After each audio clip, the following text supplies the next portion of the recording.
बिहार में एनडीए की धमाकेदार जीत ने महागठबंधन की सियासी जमीन हिला दी है। अब एनडीए का आत्मविश्वास बढ़ा है, पूरा फोकस अगले चुनावी साल पर है। प्रधानमंत्री मोदी ने ये रुख साफ कर दिया, बंगाल अगला लक्ष्य है।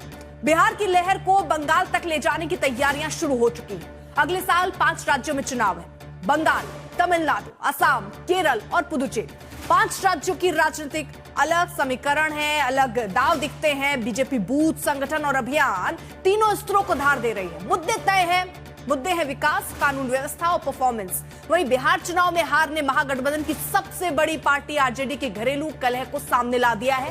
पहले तेज प्रताप को आरजेडी से बाहर किया गया, अब रोहिणी आचार्य को परिवार पार्टी छोड़कर जाने को कहा गया। ये दावा वो खुद कर रही है। अब सवाल यह है कि जब परिवार में मतभेद गहरा हो तो चुनावी मैदान में मजबूती कैसे आएगी। विपक्ष की हालत उलझी हुई है। हालांकि जिन राज्यों में अगले साल चुनाव होने हैं उनमें से तमिलनाडु, केरल और बंगाल में विपक्ष सत्ता में है।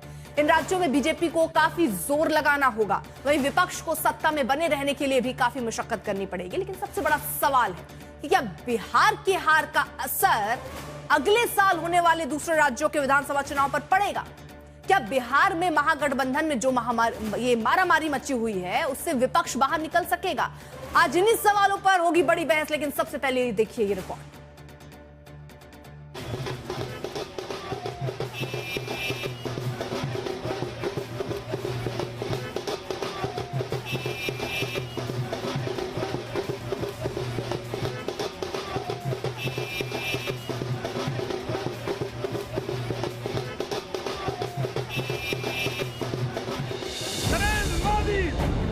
बिहार विजय की गूंज अभी थमी नहीं है और दिल्ली से पटना तक पूरे राजनीतिक गलियारों में एक ही चर्चा चल रही है। एनडीए ने जीत को मंजिल नहीं, नई शुरुआत की तरह लिया है। बिहार में शानदार नतीजे आते ही पीएम मोदी ने अगले मोर्चे की तरफ इशारा कर दिया। साफ कहा कि अब फोकस बंगाल पर है। गंगा जी यहाँ बिहार से बहते हुए ही बंगाल तक पहुंचती है।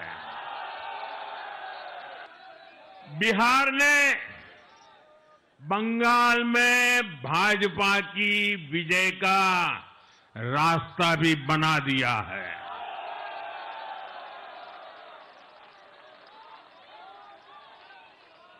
मैं बंगाल के भाइयों बहनों को भी आश्वस्त करता हूं, अब भाजपा आपके साथ मिलकर पश्चिम बंगाल से भी जंगल राज को उखाड़ फेंकेगी।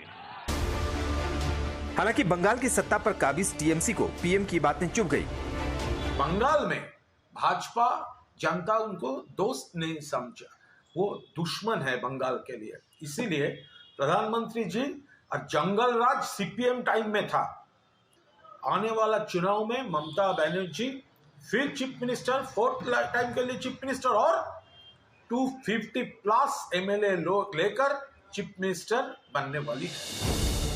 बीजेपी ने उन सारे राज्यों का नक्शा मेज पर फैला दिया है जहां अगले साल चुनाव है। अगले साल 5 राज्यों में चुनाव होने हैं। बंगाल में टीएमसी की सरकार है, असम में बीजेपी सत्ता में है, तमिलनाडु में डीएमके का राज है, केरल में लेफ्ट की सरकार है, पुडुचेरी में एनआर कांग्रेस के साथ बीजेपी सत्ता में है।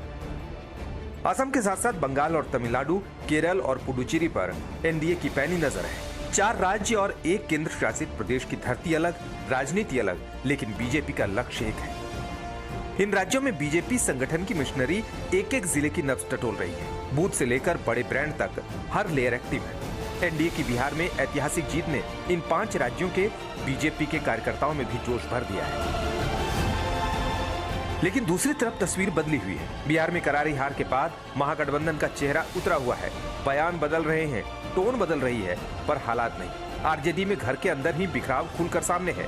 जिस बेटी ने लालू यादव को किडनी दी वही परिवार पर सीधा वार कर रही है। मेरा कोई परिवार नहीं है। अब ये जाकर के आप संजय, रमेश, तेजस्वी यादव से पूछिए, मेरा कोई परिवार नहीं है। वही लोग निकाला है हमको परिवार से, क्योंकि रिस्पॉन्सिबिलिटी लेना नहीं है उनको। पूरा दुनिया बोल रहा है जो चाणक्य बनेगा, तो चाणक्य से आप सवाल पूछिएगा। जब कार्यकर्ता चाणक्य से सवाल कर रहा है, पूरा देश दुनिया सवाल कर रहा है कि पार्टी का ये ऐसा हाल क्यों हुआ।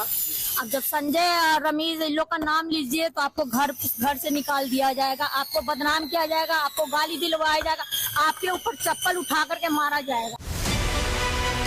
रोहिणी आचार्य के सवाल सिर्फ राजनीति के नहीं है, भरोसे के भी हैं। आरजेडी का घर खुद सवालों में घिरा है। रोहिणी आचार्य के साथ जो हुआ उससे तेज प्रताप आहत है। तेज प्रताप ने सोशल मीडिया के जरिए अपना दर्द बयां किया।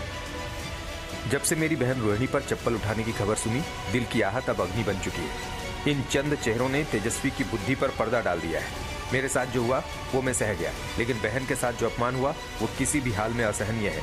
सुन लो जयचंदो, परिवार करोगे तो बिहार की जनता तुम्हें माफ नहीं करेगी। लालू परिवार से सबसे पहले तेज प्रताप को ही बेदखल किया गया था। तेज प्रताप को आरजेडी से भी निकाल दिया गया, जिसके बाद उन्होंने जनशक्ति जनता दल पार्टी बनाई। बिहार चुनाव लड़ा, हालांकि वो खुद की अपनी सीट भी नहीं बचा पाए। एनडीए की आंधी में लालू परिवार और आरजेडी का सियासी तंबू उखड़ गया, लेकिन घर में जो आया तूफान है उसने सब कुछ सरेआम कर दिया। राजद की अराजकता बाहर जो झलकता था अब घर के अंदर भी झलक रहा है, और इस मानसिकता के लोग जो अपने परिवार को समेट के नहीं रख सकते, वो बिहार को कैसे चला सकते। पहले भाई को अब बहन को, ये मानसिकता कहीं उनका पारिवारिक मामला है, इस पर हम बहुत कुछ नहीं कहेंगे, लेकिन ये मानसिकता उनके भविष्य को तय करेगा। अब देखिए क्या कहा जाए, उनके परिवार का आंतरिक मामला है, अब इस पर हम टिप्पणी क्या करें।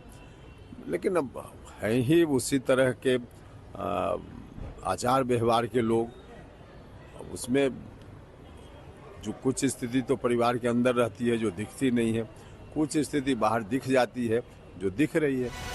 बिहार की जीत ने सियासी तालिका बदल दी। अब मैदान वही होगा जो चुनावी साल तय करेगा।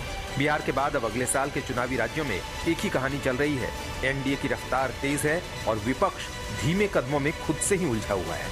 आज तक ब्यूरो।